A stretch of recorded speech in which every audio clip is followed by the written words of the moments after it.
नमस्कार। दैनिक पत्रपत्रिकाको संगालो कार्यक्रम अखबारमा स्वागत छ। साथमा छु म निर्मला ठकुराठी। आज मिति 2079 साल असोज महिनाको 30 गते आइतबार, तदनुसार 2022 अक्टोबर 16 तारिक, नेपाल सम्वत 1142।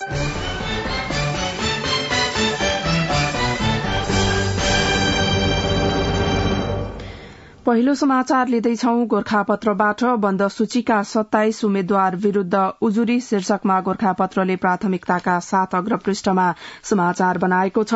प्रतिनिधि सभा तथा प्रदेशसभा सदस्य निर्वाचनका लागि समानुपातिक निर्वाचन प्रणालीतर्फ बन्द सूचीका उम्मेद्वार विरूद्धमा परेको उजुरीमाथि छानबिन शुरू भएको छ। निर्वाचन आयोगले कार्तिक 9 गते उम्मेद्वारको बन्द सूचीको अन्तिम नामावली प्रकाशन गर्ने तयारी स्वरूप उजुरीमाथि छानबिन शुरू गरेको हो। आयोगको समानुपातिक तर्फको मुख्य निर्वाचन अधिकृतको कार्यालयका सहायक निर्वाचन अधिकृत यज्ञ प्रसाद भट्टराईले दावी विरोधका लागि तोकिएको समयभित्र 27 वटा उजुरी परेको बताउनुभयो। आयोगले असोज 29 गतेसम्म बन्द सूचीमा परेका उम्मेद्वार विरूद्ध दावी विरोधका लागि समय तोकेको थियो। प्रतिनिधि सभातर्फ 12 र प्रदेश सभातर्फ 15 वटा उजुरी परेका हुन्। निर्वाचन अधिकृतको कार्यालयका अनुसार नेपाली कांग्रेस, बहुजन एकता पार्टी, जनमत पार्टी, नेकपा माओवादी केन्द्र, नेपाल सुशासन पार्टी, जनता समाजवादी पार्टीले बुझाएका उम्मेद्वारको बन्द सूचीबारे उजुरी परेको छ। सहायक निर्वाचन अधिकृत भट्टराईले भन्नुभयो, 2 वटा पार्टीमा नाम रहेको, अल्पसंख्यकको सूचीमा नाम रहे पनि सो समूहका नरहेको, लाभको पदमा बहाल हुँदाहुँदै उम्मेद्वार बनेको तथा आफ्नो मन्जुरी बेगर नै सूचीमा नाम राखिएको प्रकृतिका उजुरी परेका छन्। अधिकृतको कार्यालयका अनुसार सांस्कृतिक संस्थानका अध्यक्ष प्रेमनाथ अधिकारी लाभको पदमा हुँदाहुँदै उम्मेद्वार बन्नु भएको भन्दै उहाँ विरूद्ध उजुरी परेको छ। एक निजी टेलिभिजनमा कार्यरत संचारकर्मी विरूद्ध समेत उजुरी परेको छ। राष्ट्रिय स्वतन्त्र पार्टीको प्रतिनिधि सभातर्फ बन्द सूचीमा नाम रहेका स्याङ्जाका संचारकर्मी शिव डुम्रे विरूद्ध उजुरी परेको हो। आयोगले कालो सूचीमा रहेका स्थानीय निर्वाचनमा उम्मेद्वार भई खर्च नबुझाउँदा तिर्नुपर्ने जरिवाना नतिरेको, दलको उम्मेद्वारको नाम फिर्ता लिएपछि थपिएका उम्मेद्वारको नाम सोही क्रममा हुनुपर्ने बेहोराका उजुरी परेको जनाएको छ। सहायक निर्वाचन अधिकृत भट्टराईले भन्नुभयो, असोज 30 देखि कार्तिक 5 गते भित्र आयोगले उक्त उजुरी उपर छानबिन गरेर निर्णय गर्नेछ।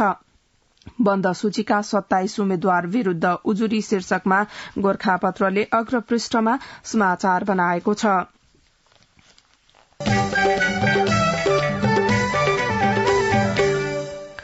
31 वर्षदेखि डडेलधुरा, उही मुद्दा उही अनुहार, यो शीर्षक हो कान्तिपुरको प्रमुख समाचारको। वीर अस्पताल सहित देशका 9 संघीय अस्पतालमा सूचीकृत छ डडेलधुरा अस्पताल, जहाँ 29 विशेषज्ञ डाक्टरको दरबन्दी छ, तर 1 जना मात्र कार्यरत रहेका छन्। मानव विकास सूचकांकमा देशका 77 जिल्लामध्ये डडेलधुरा 50औं स्थानमा रहेको छ। त्यहाँका प्रतिनिधि देउबा 6औं पटक प्रधानमन्त्री बन्ने दौड़मा हुनुहुन्छ। नेपालीको औसत आयु 71 वर्ष 4 महिना, तर डडेलधुरावासीको औसत आयु 7 वर्ष कम, अर्थात 64 वर्ष 4 महिना मात्रै रहेको छ। देशको साक्षरता दर 80% भन्दा बढ़ी, तर तथ्याङ्क कार्यालय डडेलधुराले प्रकाशन गरेको वस्तुगत विवरण अनुसार त्यहाँको साक्षरता दर 65.31% मात्रै छ। प्रजातन्त्र बहाली पछिको चुनाव 2048 वैशाख 29मा हुँदै थियो। पहिलो पटक संसदीय राजनीतिमा होमिनु भएका कांग्रेस नेता शेरबहादुर देउबाले 2 दिन अघि डडेलधुरा सदरमुकाम खलंगामा चुनावी अभियानको अन्तिम सभा गर्नुभयो। राष्ट्रिय पञ्चायतका सदस्यहरूले जस्तो जीवनशैली मैले कहिले अपनाउने छैन, म पनि त्यस्तै विलासी जीवनशैलीमा रमेर डडेलधुरालाई बिर्सेछु भने त्यसपछि मलाई भोटै नदिनु। त्यतिन्जेलसम्म डडेलधुराबाट राष्ट्रिय पञ्चायतमा निर्वाचित धर्मानन्द जोशी बाहेकका गणेश प्रसाद भट्ट, नारायण दत्त भट्ट, लाल बहादुर कडायत र कर्णबहादुर भण्डारीको जीवनशैली रवाफ र विलासिताले भरिएको थियो। डडेलधुरा बाहेक पनि धनगढ़ी, महेन्द्रनगर, काठमाण्डु लगायत स्थानमा घर बनाएर बस्न थालेकाले निराश जनताको भावना बुझ्नु भएको देउबाले खलंगाको टुडीखेलमा आयोजित सभामा उहाँहरूको नामै लिएर आफ्नो प्रतिबद्धता व्यक्त गर्नु भएको थियो। 31 वर्षदेखि डडेलधुरा, उही मुद्दा उही अनुहार, कान्तिपुरले मुख्य समाचार बनाएको छ।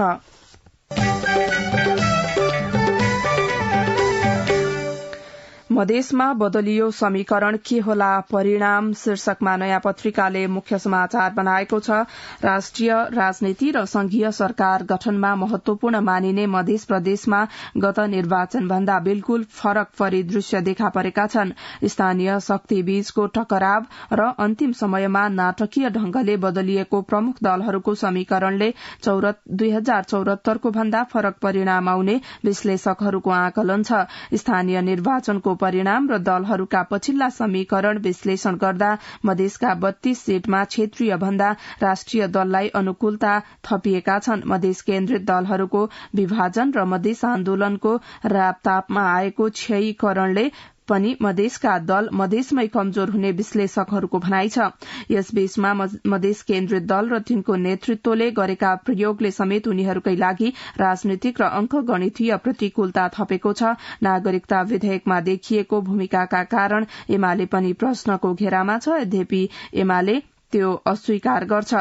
2074 को प्रतिनिधि सभा तथा प्रदेशसभा निर्वाचनका मधेस आन्दोलनमा हुमिएका दुई मधेस केन्द्रित दल राष्ट्रिय जनशक्ति पार्टी हाल लोसपा र संघीय समाजवादी फोरम हाल जसपा गठबन्धन गरेर चुनावमा हुमिएका थिए। त्यसबेला एमाले र माओवादी गठबन्धन बनाएर चुनाव लडेका थिए। कांग्रेस एक्लै मैदानमा उत्रिएको थियो।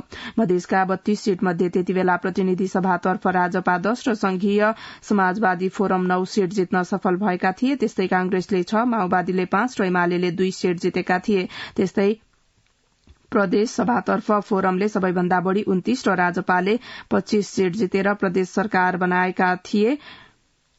एमाले 14, माओवादीले 6, कांग्रेसले 8 र स्वतन्त्रले 1 सीट जितेका थिए। मधेसमा बदलियो समीकरण के होला परिणाम शीर्षकमा नयाँ पत्रिकाले मुख्य समाचार बनाएको छ।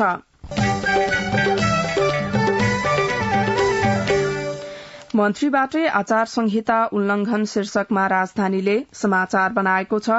सरकारका अधिकांश मन्त्रीले निर्वाचन आचार संहिताको धज्जी उडाउँदै सरकारी गाड़ीको दुरूपयोग गर्दै प्रचार प्रसारमा शरीक भइरहेका छन्। प्रतिनिधि तथा प्रदेशसभा निर्वाचन सम्बन्धी आचार संहिता 2079 अनुसार सरकारका मन्त्रीहरूले निर्वाचन प्रचार प्रसारमा सरकारी गाड़ी र सरकारी साधन स्रोत प्रयोग गर्न पाउँदैनन्। तर सरकारका झण्डै 14 मन्त्री अहिले मन्त्रालयका विभिन्न साधन स्रोत र गाड़ीको दुरूपयोग गर्दै आफ्नो चुनाव प्रचार र घर दैलो गरिरहेका छन्। मन्त्रीबाटै आचार संहिता उल्लंघन शीर्षकमा राजधानीले अग्रपृष्ठमा प्राथमिकताका साथ समाचार बनाएको छ।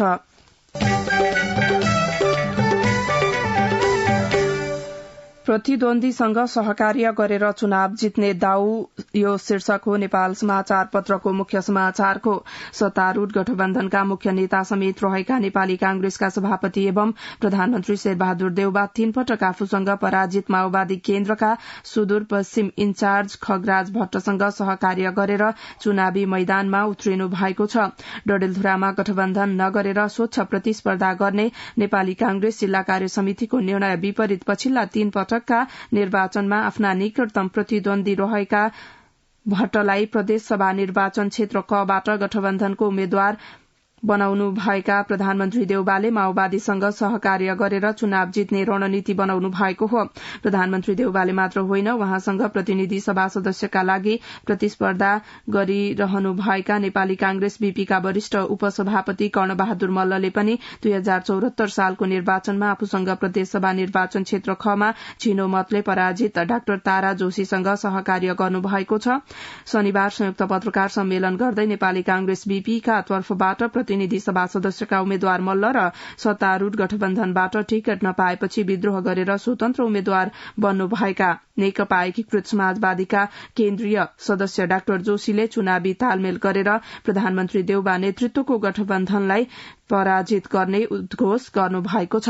प्रतिद्वन्दीसँग सहकार्य गरेर चुनाव जित्ने दाउ यो शीर्षक हो नेपाल समाचार पत्रको मुख्य समाचारको।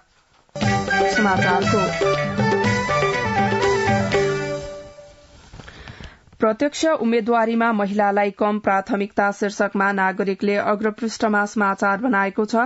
राजनैतिक दलहरूले महिलालाई प्रत्यक्षतर्फको चुनाव लडाउन त्यति रुचि देखाउँदैनन्, जसका कारण चुनावी मैदानमा महिलाको संख्या निकै कम हुने गर्छ। दलहरूले महिलालाई नपत्याउँदा मंसिर 4 गते हुने निर्वाचनका लागि पुरूषको तुलनामा निकै थोरै महिला मात्र चुनावी मैदानमा उत्रिएका छन्। ठूला भनिएका राजनैतिक दलले महिलालाई समानुपातिकमा सीमित गरिदिएका छन्। चुनावी परिणाम आफ्नो पक्षमा पार्न गठबन्धन गरेका दलले महिलालाई प्रत्यक्ष चुनाव लड्ने अवसर दिन नचाहेको देखिन्छ, जसका कारण प्रत्यक्षतर्फ चुनाव लड्न चाहँदैनन् पनि टिकटबाट वञ्चित हुनु परेको गुनासो महिलाहरूले गर्ने गरेका छन्। मंसिरमा हुने निर्वाचनमा प्रतिनिधि सभातर्फ जम्मा उम्मेद्वार संख्या 2412 रहेको छ। तीमध्ये 225 जना महिला मात्र प्रत्यक्षतर्फ उम्मेद्वार छन्। चुनाव जित्दै आएका दलबाट समेत महिला उम्मेद्वार निकै कम छन्। ठूला दल मध्येबाट सबैभन्दा धेरै महिलालाई चुनावी मैदानमा पठाउने दल नेकपा एमाले बनेको छ। एमाले 141 उम्मेद्वारलाई चुनावी मैदानमा पठाएको छ। तीमध्ये 11 जना महिला छन्। विभिन्न साना दलबाट 100 भन्दा बढ़ी महिला उम्मेद्वार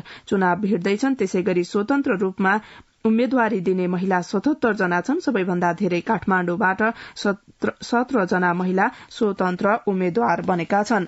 प्रत्यक्ष उम्मेद्वारीमा महिलालाई कम प्राथमिकता, नागरिकले प्राथमिकताका साथ समाचार बनाएको छ।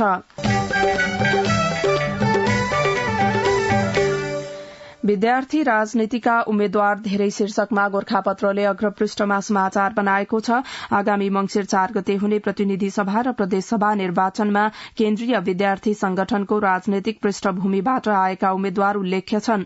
प्रमुख दल नेपाली कांग्रेस, नेकपा एमाले, नेकपा माओवादी केन्द्र लगायत साना दलले समेत पार्टीको नर्सरी मानिने विद्यार्थी संगठनलाई आधार बनाएर उदाएका व्यक्तिलाई संघीय र प्रदेश सभा सदस्यको उम्मेद्वार बनाएका छन्। यसरी प्रतिस्पर्धामा आएका मध्ये केही पार्टीको केन्द्रीय राजनीतिमा जमिसकेका छन्, केही भने भर्खरै चुनावी अनुभव लिँदैछन्। प्रधानमन्त्री शेरबहादुर देउबा नेपाल विद्यार्थी संघको संस्थापक सभापति हुनुहुन्छ। उहाँ डडेलधुराबाट प्रतिनिधि सभा सदस्यको उम्मेद्वार बन्नु भएको छ। संघकै पूर्व अध्यक्ष तथा गृहमन्त्री बालकृष्ण खाँड रूपन्देही क्षेत्र नम्बर 3 बाट तथा पूर्व अध्यक्ष बलबहादुर केसी सोलुखुम्बुबाट प्रतिनिधि सभा सदस्यको उम्मेद्वार हुनुहुन्छ। कांग्रेस महामन्त्री विश्वप्रकाश शर्मा पनि नेवी संघका पूर्व अध्यक्ष हुनुहुन्छ। उहाँ झापा क्षेत्र नम्बर 1 बाट प्रतिनिधि सभा सदस्यको उम्मेद्वार बन्नु भएको छ।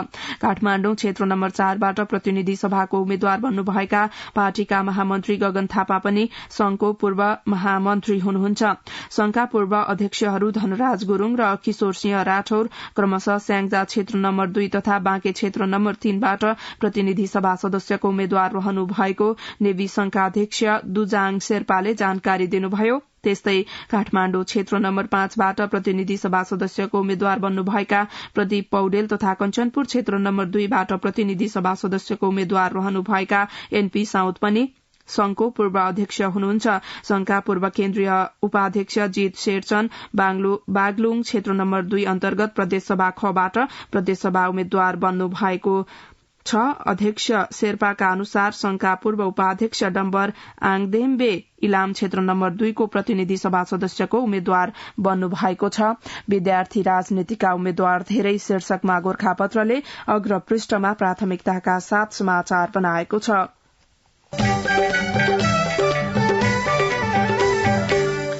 निर्वाचनको सघन तयारी, मतदाता शिक्षा फेरि घर दैलोमै शीर्षकमा अन्नपूर्णले अग्रपृष्ठमा समाचार बनाएको छ।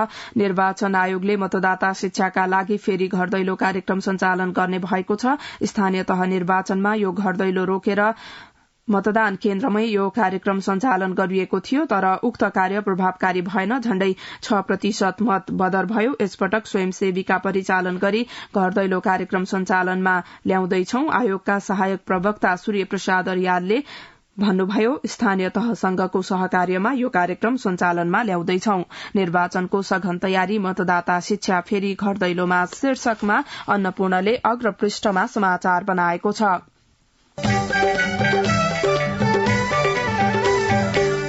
समन्वय समिति गठन गरिने शीर्षक दिँदै गोरखापत्रले अग्रपृष्ठमा समाचार बनाएको छ। सत्ता साझेदार 4 दलीय बैठकले चुनावी अभियान प्रभावकारी बनाउन सबै दललाई परिचालन गर्न केन्द्र प्रदेश जिल्लामा निर्वाचन परिचालन समन्वय समिति गठन गर्ने निर्णय गरेको छ। नेपाली कांग्रेस, नेपाल कम्युनिष्ट पार्टी माओवादी केन्द्र, नेपाल कम्युनिष्ट पार्टी एकीकृत समाजवादी र राष्ट्रिय जनमोर्चाका शीर्ष नेताको बैठकले जिल्लाको आवश्यकता अनुसार गठबन्धन दलबीच छलफल गरी अन्य समिति गठन गर्न सक्ने निर्णय गरेको हो। समन्वय समिति गठन गरिने यो शीर्षक हो गोरखापत्रको अग्रपृष्ठको।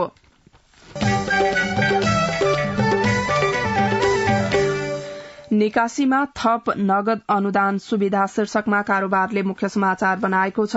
निर्यात क्षेत्रलाई प्रोत्साहन गर्न सरकारले नगद अनुदान सम्बन्धी व्यवस्थालाई संशोधन गरेको छ। संशोधित व्यवस्थाले नगद अनुदान सम्बन्धी सुविधालाई थप फराकिलो बनाएको छ भने बढ़ी निकासी गर्नेले थप सुविधा पाउनेछन्। निर्यात अनुदान प्रदान गर्ने सम्बन्धी कार्यविधि 2079 दोस्रो संशोधन लागू गर्दै सरकारले निर्यातमा अनुदान पाउने वस्तु र उद्योगको वार्षिक निर्यात 50 करोड़ भन्दा बढ़ी भए थप सुविधाको व्यवस्था गरेको छ, जस अनुसार वार्षिक 50 करोड़ भन्दा बढ़ी निर्यातमा 8% सम्म नगद अनुदानको व्यवस्था गरिएको छ। निकासीमा थप नगद अनुदान सुविधा शीर्षकमा कारोबारले मुख्य समाचार बनाएको छ।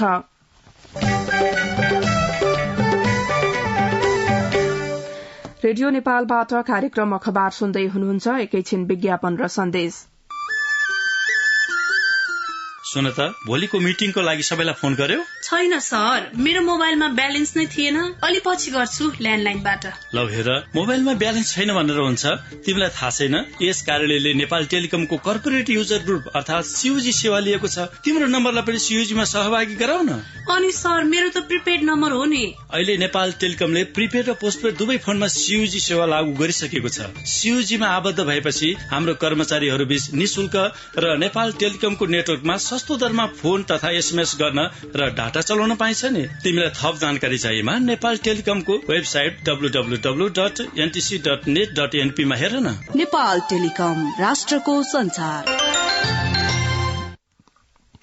अब बाँकी प्रसंग। छोटकरीमा कोइला अभावको बहानामा 2 सरकारी सिमेन्ट उद्योग बन्द शीर्षकमा नयाँ पत्रिकाको अर्थपृष्ठमा समाचार छ। पूर्ण सरकारी स्वामित्वका उदयपुर र हेटौडा सिमेन्ट उद्योग दशैं अघिदेखि बन्द छन्। विश्व बजारमा बढ़ेको कोइलाको भाव अहिले सस्तिन थाले पनि दुवै उद्योग व्यवस्थापनले कोइलाको चरम अभाव भएको बहाना बनाउँदै उद्योग बन्द गरेका हुन्। 14 असोजदेखि बन्द भएको उदयपुर सिमेन्ट उद्योग खुलाउन व्यवस्थापनले चासो नदिएपछि मजदूर र कर्मचारीले शनिबार बिहान महाप्रबन्धक गोपी कृष्ण नेउपानेलाई लिखित ध्यानाकर्षण गराएका थिए। त्यसपछि शनिबार साँझ उदयपुर पुग्ने र आइतबारबाट उद्योग खोल्ने आश्वासन दिनुभएको थियो। कोइला अभावको बहानामा 2 सरकारी सिमेन्ट उद्योग बन्द शीर्षकमा नयाँ पत्रिकाको अर्थपृष्ठमा समाचार छ। यता राज्यले कहिले बिसाउला पेन्सनको भारी शीर्षकमा नागरिकले समाचार बनाएको छ। राज्य आर्थिक रूपले स्वस्थ नभएका बेला सरकारी कोषबाट तलब खाने कर्मचारीको पेन्सनको अंक बढ़दा राज्यलाई आर्थिक भार थपिँदै गएको छ। पेन्सनको अंक घट्ने भन्दा वर्षेनी बढ़दै गएकाले राज्य त्यसले थिचिँदै गएको छ। पेन्सनको अनिवार्य दायित्व घटाउन सरकारले कुनै त्यस्तो विशेष रणनीति तय गरेको छैन। राज्यले कहिले बिसाउला पेन्सनको भारी शीर्षक दिँदै नागरिकले समाचार बनाएको छ। माथिल्लो दोर्दी एको व्यापारिक उत्पादन कार्तिकदेखि शीर्षकमा गोरखापत्रको अर्थपृष्ठमा समाचार छ। लमजुङको दोर्दी खोलामा निर्माण सम्पन्न भएको 25 मेगावाटको माथिल्लो दोर्दी ए जलविद्युत आयोजनाले कार्तिकदेखि व्यापारिक उत्पादन थाल्ने भएको छ। दोर्दी गाउँपालिका 6 ढोडेनी भएर बग्ने दोर्दी खोलामा लिबर्टी इनर्जी कम्पनी लिमिटेडले निर्माण गरेको यो आयोजनाबाट परीक्षण उत्पादन शुरू भइसकेको छ र उत्पादित बिजुली केन्द्रीय प्रणालीमा थपिएको छ। माथिल्लो दोर्दी ए को व्यापारिक उत्पादन कार्तिकदेखि शीर्षकमा गोरखापत्रले अर्थपृष्ठमा समाचार बनाएको छ। उत्पादन बढ़ेपछि सयपत्री माला आयात घटाइदै शीर्षकमा कान्तिपुरको अर्थपृष्ठमा समाचार छ। तिहारको भाइटिका आउन केही दिन बाँकी छ, त्यसैले मखमली फूल किसानलाई यति बेला भ्याइ नभ्याइ छ। मखमली फूल नबिग्रिने हुँदा किसान यति बेला फूल टिप्न र माला बनाउन व्यस्त छन्। उनीहरूले आफ्ना उत्पादनलाई बजारमा समेत पुर्याइसकेका छन्। भक्तपुर गुण्डुकी अनिता बस्नेतले व्यावसायिक फूल खेती गर्नुभएको छ। मौसमी फूल खेती भन्दा 12 मास खेती गर्दा धेरै फाइदा हुने उहाँको अनुभव छ। हालसम्म मखमली फूलका 18,000 थान माला बजार पुर्याइसकेको उहाँले बताउनुभयो उत्पादन बढ़ेपछि सयपत्री माला आयात घटाइँदै कान्तिपुरको अर्थ पृष्ठमा समाचार छ। रित्तिदै पहाड़ भरिँदै तराई शीर्षकमा गोरखापत्रले अग्रपृष्ठमा समाचार बनाएको छ। तेलिया र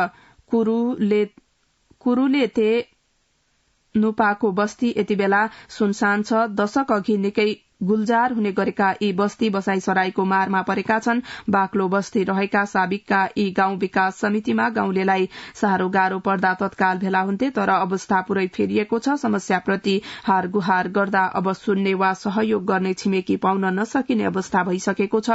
तेलियाका बासिन्दा मेघराज खतेवड़ाले भन्नुभयो, पहिले जस्तो रमाइलो पनि छैन। समस्या पर्दा सहयोग गर्न आउने छिमेकी फेला पार्न मुस्किल छ। विकास निर्माण ठप्प छ। यहाँका बासिन्दा झापा, सुनसरी, काठमाण्डु लगायत स्थानमा बसाई सरेका छन्। गुणस्तरीय शिक्षा, स्वास्थ्य, रोजगारी, लगानी, उद्योग, व्यवसाय, सुरक्षा, सामाजिक सम्बन्ध र समानता खोज्दै तराई झर्ने क्रम तीव्र हुँदै जाँदा प्रदेश एकका हिमाली र पहाड़ी बस्ती रित्ता बन्दै गएका छन्। रित्तिदै पहाड़ भरिँदै तराई शीर्षकमा गोरखापत्रले अग्रपृष्ठमा समाचार बनाएको छ।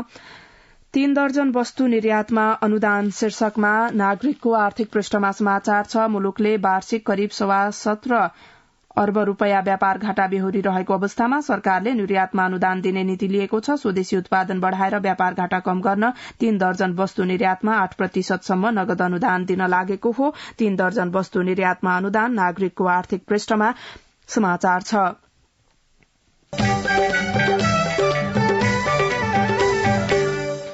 अब सम्पादकीय पर्यटकीय नगरीमा खेल महामहोत्सव शीर्षक दिँदै गोरखापत्रले सम्पादकीय बनाएको छ। लामो प्रतीक्षापछि पर्यटकीय नगरी पोखरामा राष्ट्रिय खेलकुदको 9औं संस्करणको औपचारिक उद्घाटन भएको छ। यो राष्ट्रका निम्ति असाध्य महत्वपूर्ण उत्सव हो। पोखराले पहिलो पटक यस्तो राष्ट्रिय महोत्सव आयोजना गरेको भने होइन। यसअघि राष्ट्रिय खेलकुदको दोस्रो संस्करण 2040 पनि पोखरामै भएको थियो। पर्यटकीय नगरीमा खेल महामहोत्सव शीर्षकमा गोरखापत्रले सम्पादकीय बनाएको छ। राष्ट्रिय खेलकुदमा खेलाची शीर्षक दिँदै अन्नपूर्णले सम्पादकीय बनाएको छ। 6000 भन्दा धेरै खेलाड़ी, 36 थरी खेलका 400 थरी इभेन्ट, विभागीय, गैर आवासीय र प्रदेशका समूह समेत गरी 11 टोली, 400 स्वर्ण पदकका लागि प्रतिस्पर्धा। शुक्रबार पोखरामा शुरू 9औं राष्ट्रिय खेलकुद प्रतियोगिताका विशेषता धेरै छन्।